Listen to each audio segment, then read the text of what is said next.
Following their call on Friday, the White House said the President Biden had made it clear to President Xi what the consequences would be if China provides material support to Russia. Joining us now is China's ambassador to the United States,秦刚. Mr. Ambassador, good to see you. Good morning to you. Good morning. So President Biden asked Beijing not to provide any kind of support to Russia.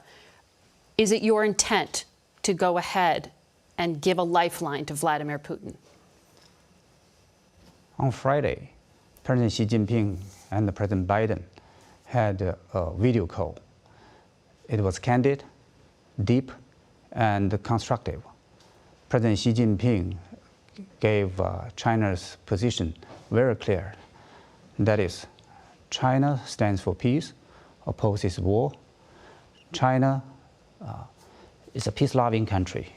We hate to see the situation of Ukraine come to today's, like this, and we call for immediate ceasefire, and we are promoting peace talks, and we are sending humanitarian assistance to. Will you send money and weapons to Russia, though?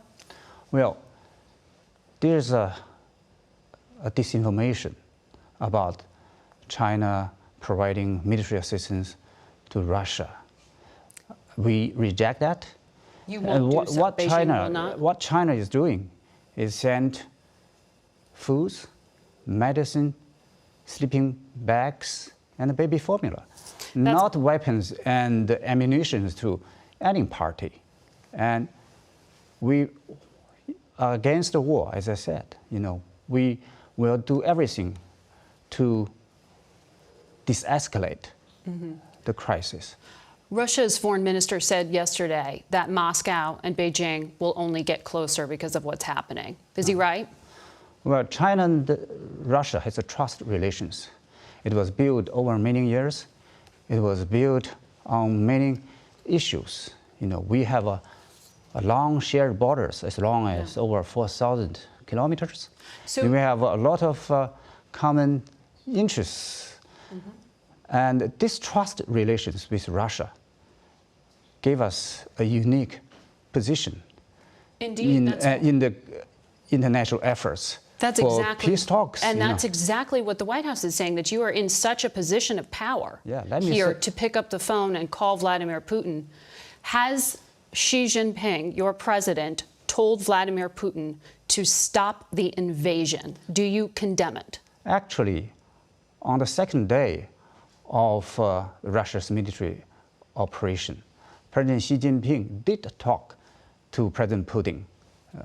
Was that their last phone call? Asking President Putin to think about resuming peace talks with Ukraine.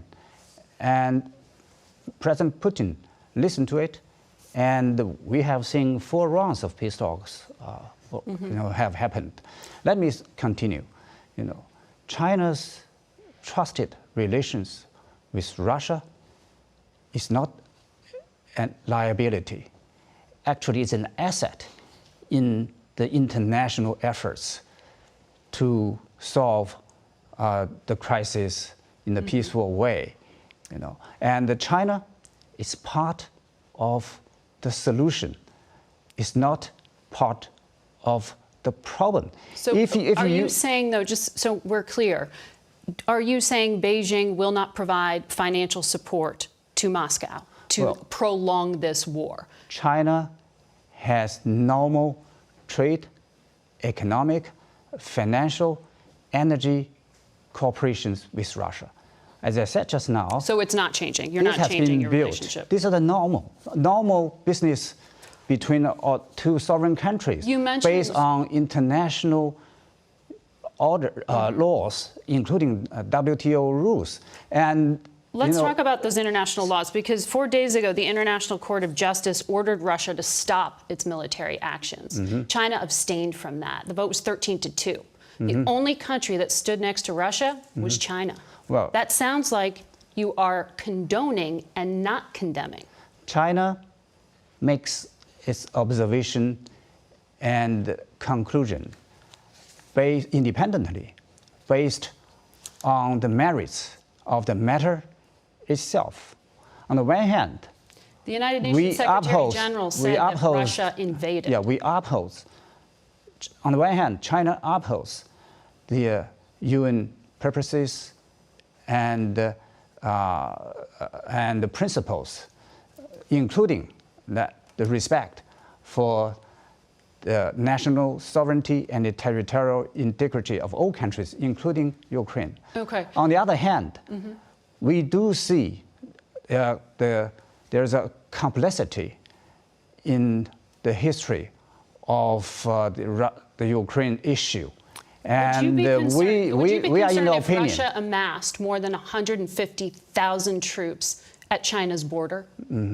Well, that's why we want just to be clear, to have because a China, good, friendly, good neighborly relations with Russia. But you would recognize that's not is, good, friendly, neighborly relations to put 150,000 troops on the border of a neighboring country and then to send those troops into that country. Well, in those circumstances, why can't you condemn this as an invasion? Well, don't be naive. Condemnation. It sounds naive to say that's not an invasion. It doesn't solve the problem. 100,000 I would be surprised if Russia will back down by condemnation. What is urgently will they back needed down if your president asks Vladimir Putin to back down? Will your president ask Vladimir Putin to back down? We have done so. They rely and we will on continue to promote peace talks and urge immediate fire.